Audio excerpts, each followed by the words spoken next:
Good afternoon, investors. You're now on KleverStock with me, One Izzul, and I will be serving the midday roundup with the latest market updates from this morning up until now. So we kick it off first with Bursa Malaysia updates. Bursa Malaysia, they opened significantly lower on Friday morning as a deepening global tech sell-off and signs of a cooling US labor market dampened investor appetite for risk. Now, at the opening bell this morning at 9, the benchmark FBM KLCI had dropped 4.03 points to 1,726.99, and that's breaking below the psychological support level of 1,730. Now, the local retreat follows a dismal overnight session on Wall Street, where the three major indices fell between 1.2 and 1.59%. Market jitters were exacerbated by data showing that US employers announced 108,435 layoffs in January 2026, and that's the highest for that month since 2009, while job openings hit there also the lowest levels since 2020. Now, Apex Research, they noted that global sentiment remains cautious as signs of labor market softening in the US have reinforced expectations of potential Fed rate cuts, while the ongoing tech sell-off tied to AI valuation concerns continues to drive equity volatility. Now, the firm added that while financial stocks remain relatively resilient, profit-taking has spilled over into the utilities, industrial, and energy sectors. Now, despite the broader gloom, the ACE market welcomed a new standout. Penang-based precision engineering firm Best Group Berhad made their debut today, opening at 29 cents, which is a 16% premium over its 25 cents IPO price. By early trade, the stock climbed further to 32.5 cents, representing a 30% jump as it topped the most active list with 68.1 million shares traded. Now, the group, which primarily serves the semiconductor industry, plans to use its 27.5 million ringgit IPO proceeds to expand its Factory 42A facility in Bayan Lepas. Another bright spot was High Mobility Berhad, which saw its shares leap by 11 cents to 2 ringgit 31 cents. Now, the gain came on the back of news that its subsidiary Handal Indah, which is operating under the Causeway Link brand, secured a 78.2 million ringgit contract from the Public Transport Corporation of Johor. Now, the 3-year deal tasks the company with operating Bus Muafakat Johor services across key districts including Johor Bahru, Kulai, Iskandar Putri, and that is all throughout 2030. Now, heavyweights faced early pressure with press metal sliding 6 cents to 7 ringgit 45 cents and PPB Group shedding 12 cents to 10 ringgit 90 cents. Even defensive favorite Maybank was not spared, easing 4 cents to 11 ringgit 90 cents. Meanwhile, Zetrix AI experienced high volume but slumped 5.5 cents to 64 cents as investors rotated out of tech-adjacent counters. Now, analysts expect the market to remain range-bound for the rest of today as traders digest the impact of the US labor data and wait for a firmer floor in the global technology sector. Moving on to local currency and foreign exchange. Now, the Malaysian ringgit opened lower against the US dollar on Friday morning as a combination of a hawkish US Federal Reserve and receding geopolitical tensions drove investors toward the safety of the greenback.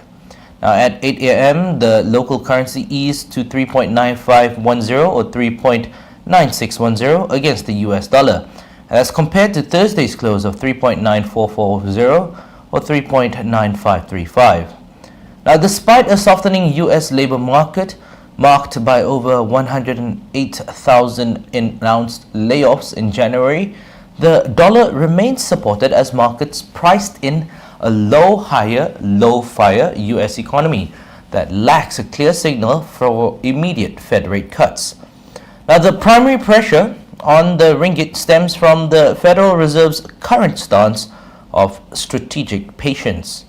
Bank Muamalat Malaysia Berhad Chief Economist Dr. Muhammad Abzanizam Abdul Rashid, he noted that Atlanta Fed President Raphael Bostic has maintained a restrictive tone, citing the need to keep policy tight until inflation is firmly under control. Now, Abzanizam remarked that hawkish views among Fed officials have supported the US dollar. Geopolitical factors also played a role in the morning's trade. Defensive dollar positioning was bolstered by reports of high-stakes talks between the US and Iran scheduled to begin later today in Muscat, Oman. Now, these negotiations follow the downing of an Iranian drone earlier this week and are seen as a critical effort to de-escalate Middle East tensions. Now, as the immediate risk of a military strike recedes, the safety bid for the dollar has stabilized, limiting the ringgit's upside. IPPFA Sidian Berhad Director of Investment Strategy Muhammad Siddiq Jantan added that while US labor data showed weakness, the absence of an imminent easing signal from the Fed has kept the greenback attractive.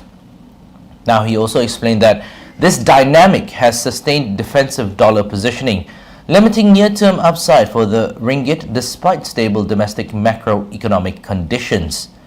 Now, the ringgit's performance was mixed against other major and regional currencies.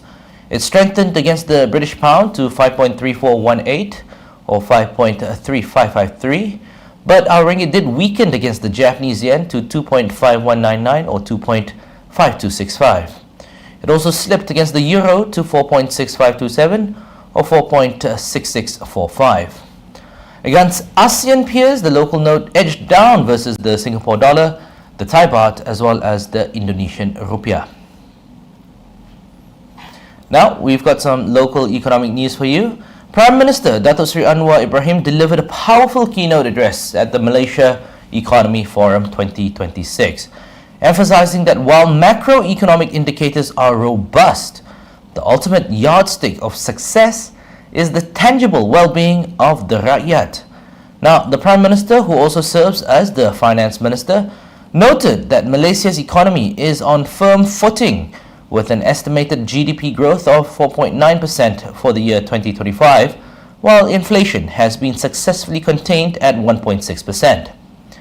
Now, Datuk Seri Anwar highlighted that renewed investor confidence and a strengthening ringgit reflect growing trust in the nation's governance.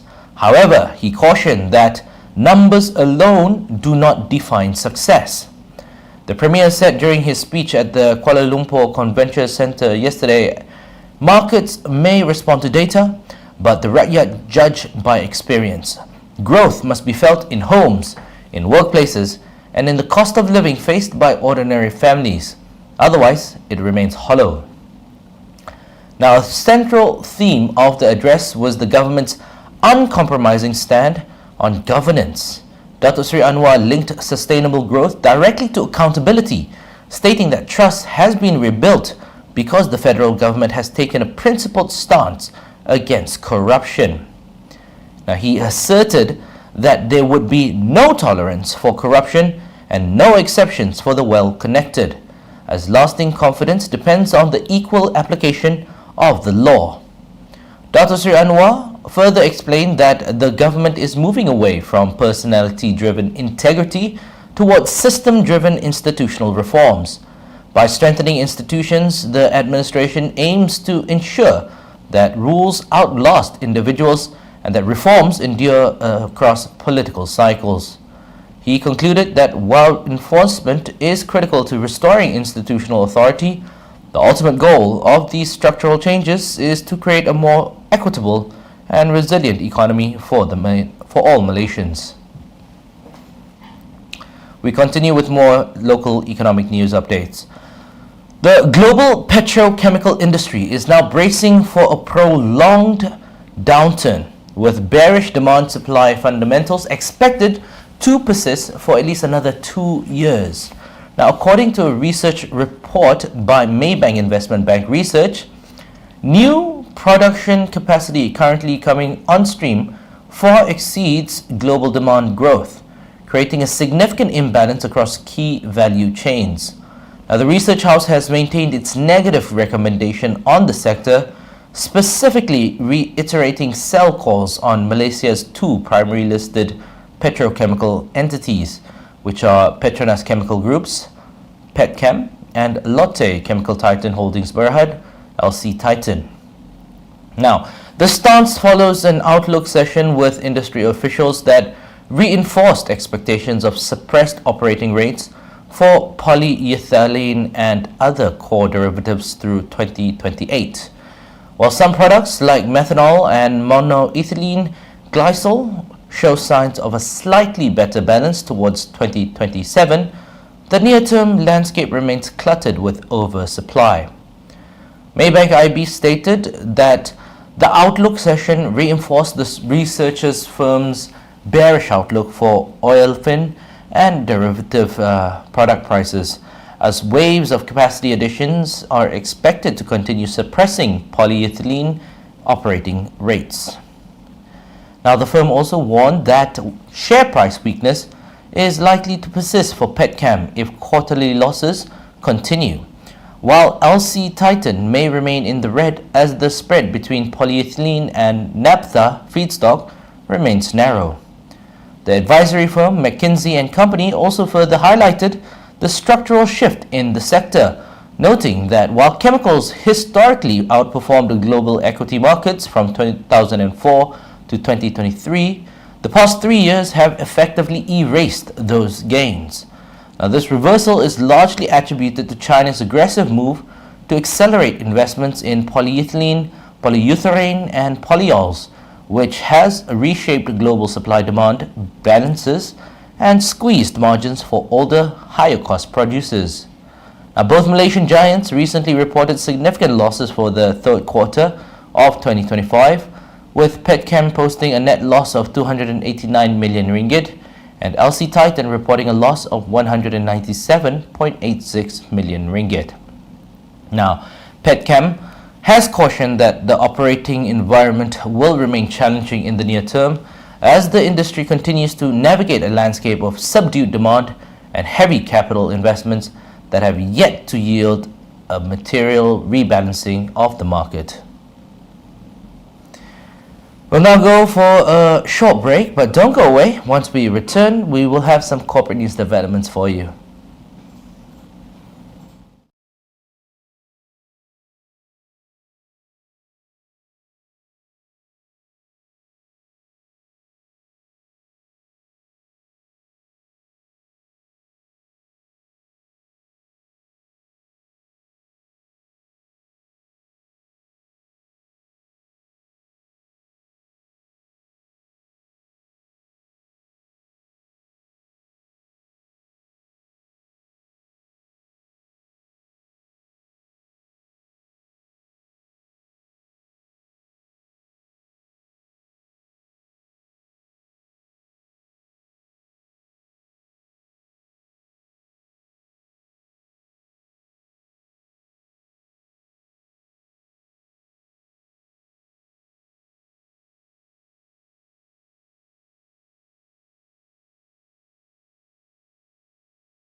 And welcome back to the Midday Roundup. Let's continue with some corporate news updates. So, first up, SpaceX has begun engaging with international financial institutions as it accelerates its timeline for what is expected to be the largest initial public offering (IPO) in history. Sources familiar with the matter indicate that the California-based aerospace giant held meetings in mid-January with banks from Europe and other global regions. These firms were invited to pitch for junior roles in the upcoming listing, underscoring the massive scale of the syndicate required to facilitate a capital raise that could reach as much as $50 billion. Now, these discussions took place shortly before the official announcement that SpaceX would acquire XAI, Elon Musk's artificial intelligence venture.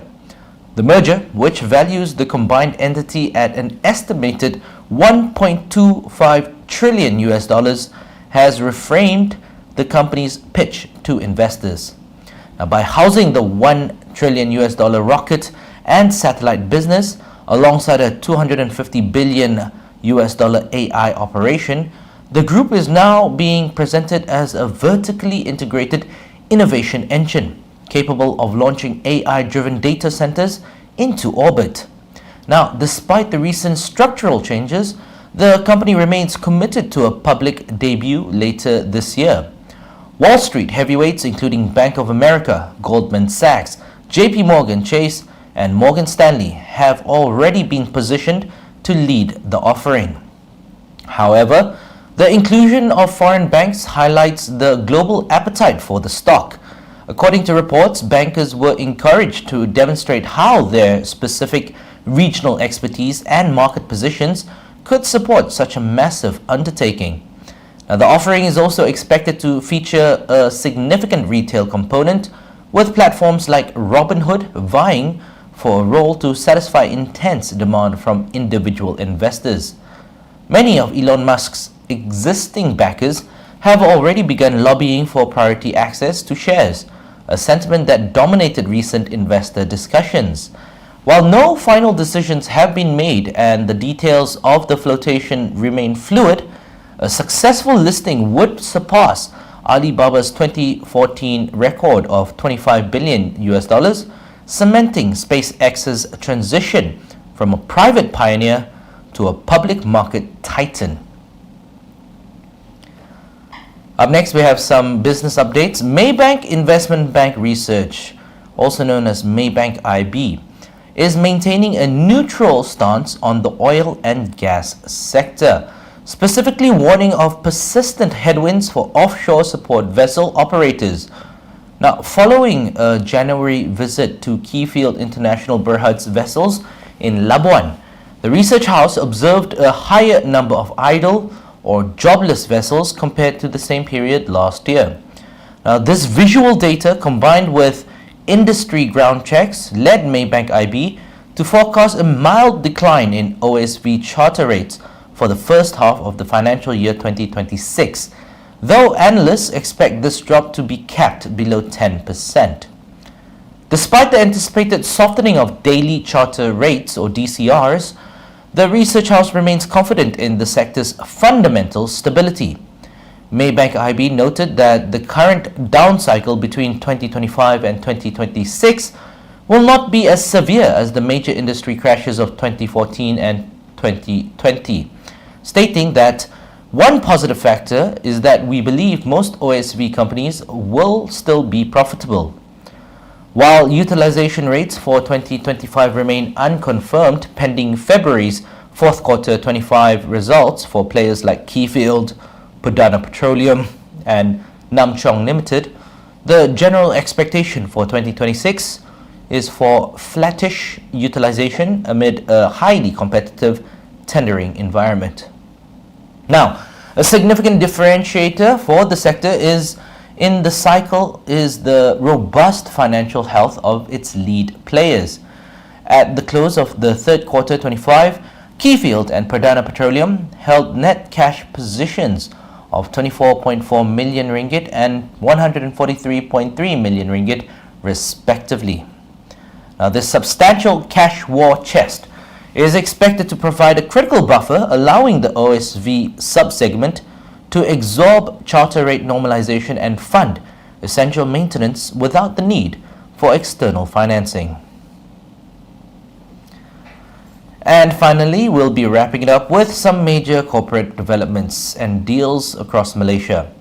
At number 1, Sunview Group Berhad, they plan to acquire a 50 megawatt solar plant in Pekan, Pahang from PKNP Renewco Surya Sdn Berhad for approximately 70 million ringgit, and will also purchase 100% equity interest in Jax Solar Nibong Tebal Sdn Berhad for 55 million ringgit, which owns an operational 50 megawatt plant in Penang. Number 2, KJTS Group Berhad said its proposed acquisition of Malakoff Utilities Sdn Berhad, which was announced a year ago, has lapsed after 2 conditions precedent were not fulfilled. At number 3, Keyfield International Berhad has entered into a shipbuilding contract with Jiangsu Shunghong Marine Technology Co. Limited for the construction of a new DP2 AHTS vessel with a diesel-electric engine, and that's valued at 18 million USD. Our next headline, Maxis Berhad has migrated its mission-critical workloads from Amazon Web Services Singapore's region to AWS Malaysia region, covering all of its digital workloads, including the Maxis and Hotlink applications. At number 5, the headline reads, SolarVest Holdings Berhad said it has secured a 2 gigawatt blanket order with solar panel suppliers at fixed prices in the second half of 2025, ahead of China's removal of the 9% export tax rebate. Next, we have High Mobility Berhad. They've accepted a letter of acceptance from the Public Transport Corporation of Johor for a 78.2 million ringgit project to operate intra-city bus services in Johor. And finally, Haley Group Berhad. They've secured a 48.2 million ringgit contract from Gunung Impian Development Sdn Berhad for a housing project in Johor Bahru. That is a wrap for the Midday Roundup with me, Wan Izul, right here on KleverStock. Thank you so much for choosing us, investors. Hope you had a wonderful week, and stay tuned for our upcoming live stream programs. Have a lovely Friday. Thank goodness it's Friday, and enjoy your weekend.